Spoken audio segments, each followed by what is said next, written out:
Welcome to The Explainer. Today, we are going to talk about something you use every single day, probably without even thinking about it. Soap.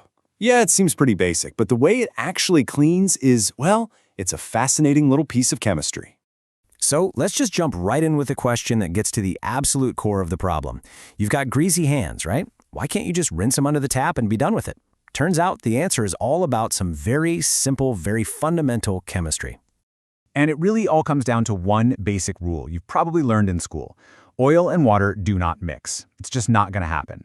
See, most of the gunk we're trying to wash off is oily, and those oil molecules are what we call hydrophobic, which literally means water-hating.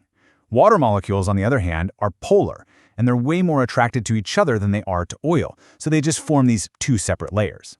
So, to get these two to play nice, to get the water to actually wash away the oil, we need a go-between, a molecule that can bridge that gap. We need a hero for our story, and that hero is the soap molecule. Okay, so check this out.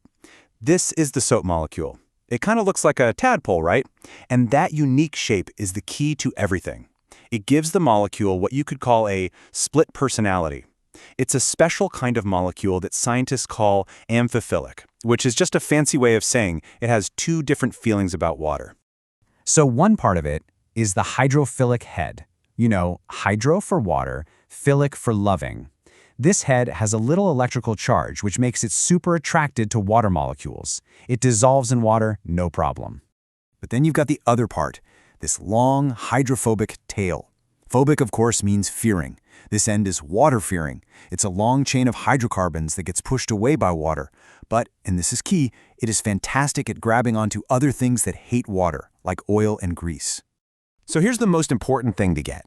This one, single, tiny molecule is basically a perfect double agent. It's got one end that speaks the language of water and another end that speaks the language of oil. And that's how it brings these two enemies together. So how does this actually work when you wash your hands? Well, these clever little molecules, they don't just go in alone. The moment you add soap to water, they assemble themselves into these highly organized little squads, ready to go on a mission. In the water, millions of these soap molecules automatically form these amazing little spheres called micelles. All the hydrophobic, oil-loving tails point inward, trying to hide from the water, while all the hydrophilic, water-loving heads form a protective shell on the outside. These little guys are the real powerhouses of cleaning. And this shows the mission perfectly. When one of these micelles bumps into a droplet of oil, those hydrophobic tails dive right in and grab on, completely surrounding it. Meanwhile, the water-loving heads stay on the outside, facing the water. They have literally built a molecular cage, trapping that piece of dirt right inside. And here's the genius part. Because the outside of that cage is made of all those water-loving heads, the whole package, the micelle with its little oily prisoner inside, can now be carried away by the water. It just lifts the dirt right off the surface and down the drain it goes. But every hero has a weakness, a kryptonite.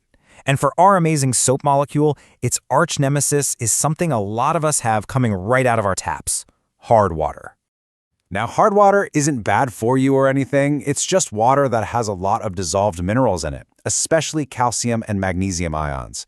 And for us, that's no big deal. But for soap, these ions are a huge, huge problem. So here's what goes wrong. Instead of forming those awesome dirt-trapping micelles, the soap molecules react directly with the calcium and magnesium ions in the water.